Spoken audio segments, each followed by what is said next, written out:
Well, hello and welcome to Sports Today's Morning News Wrap. I'm Siddharth Gulati and I'm going to bring you all the latest updates that made the headlines on different newspapers and on various digital platforms. So, as always, as it has been a usual drill, let's just begin with some cricket news and specifically some England versus India updates heading into the second test that's going to begin on 2nd of July. Well, some news from the Indian practice camp here. Well, Jasprit Bumrah, who did not really have a practice session on Friday, he bowled at full tilt on Saturday. There was round about a half an hour session that he had as far as bowling is concerned, but whether he's going to play at Edgbaston or not, that remains to be seen. That's a call that the management will take, and that's probably going to be decided maybe today or tomorrow, and see whether Bumrah is going to be, let's say, how his body is really going to be shaping up for the second test. Now, that's a call that the management will take.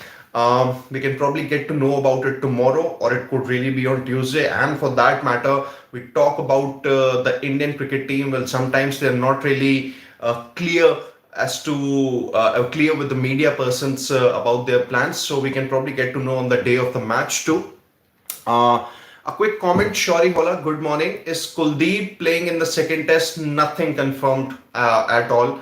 I think that's something that we'll probably get to know in a day or two. Nothing on Sai Sudarshan also, Shari Hola. There could be reports, obviously, but nothing official, as far as, I know. So let's see what happens. Moving on, to some more Indian cricket news here. Well, another Indian has signed up a county deal, and this time it is Khalil Ahmed, the pacer. He signed a deal with Essex. That's going to include a few county games, if I'm not wrong, about 5 to 6, and they are going to be proper ODI matches, also the list A matches that he's going to be a part of as far as Essex is concerned, and that's going to last for a good couple of months. So good practice for Khalil Ahmed in the English conditions. Moving on to some women's cricket news here.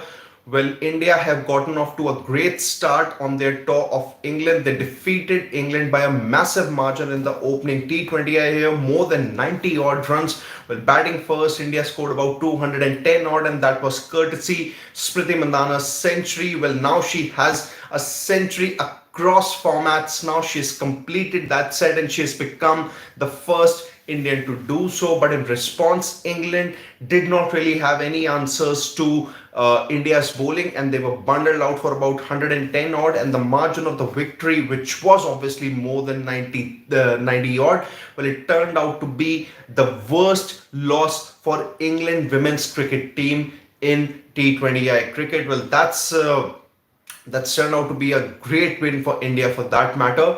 And they've gotten off to a great start, and they would want to continue the momentum, knowing that there are two World Cup events that are going to take place as far as women's cricket is concerned, back to back for that matter.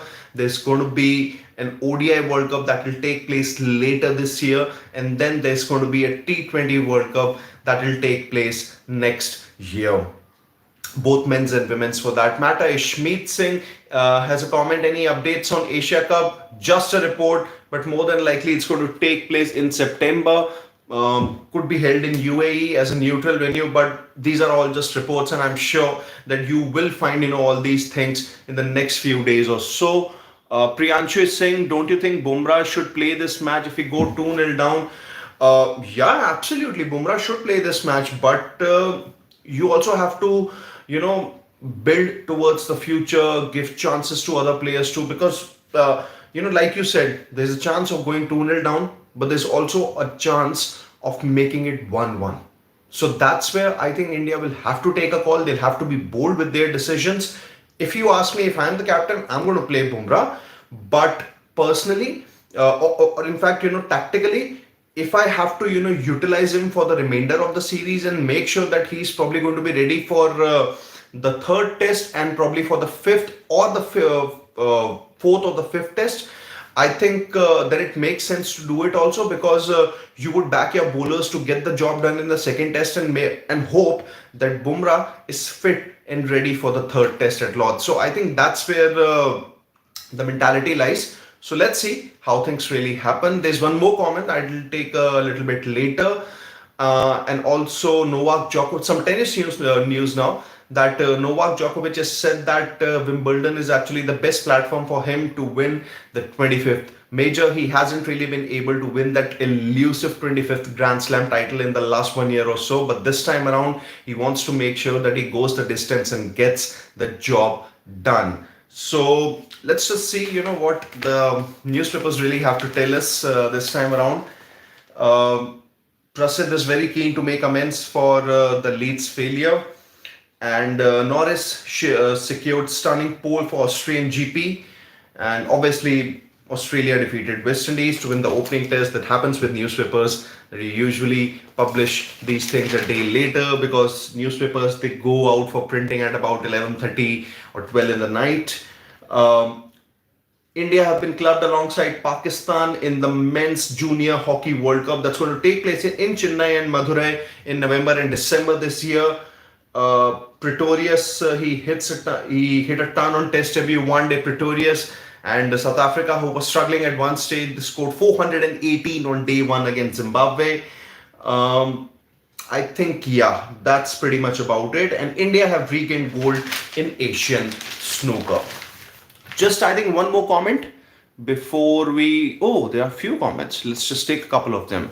Freaking Awesome is saying, hope they will rest Gill and KL Rahul during Bangladesh tour. I don't think so that they're going to rest. Bangladesh are a pretty competitive unit. You would want to go full strength. And I think that should be the case. Why Bumrah wants rest? It was 7 days. He should play all 5. Ishmeet, the point is that I think you really need to go back to that interview of the press conference of AajTak, wherein, and even that interview of Bumrah, wherein he cleared that if he has to preserve his body for the long-term future, he has to skip a few matches. And Bumrah is an all-format cheat code that India have.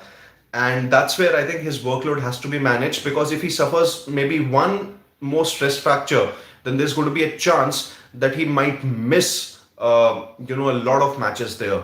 So you do not want Bumrah to be on the sidelines for a long time. It happened in the Sydney test, and because of that he missed 3 months of cricketing action. So that's the thing with Bumrah. You will have to now pick and choose and make sure that you also utilize him to the fullest.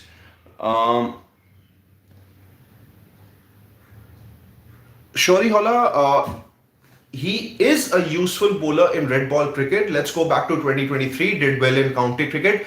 And with the white ball, he's actually swinging it both ways. So, not a bad time to try him at all. And knowing that Bumrah is not going to play all the matches, so maybe it makes all the more sense to give Arshdeep Singh a longer go.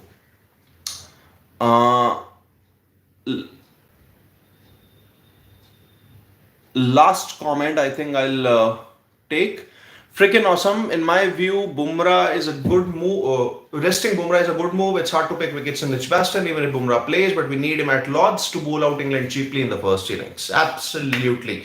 That's what even, that could be the mentality of management, but let's see how things really go.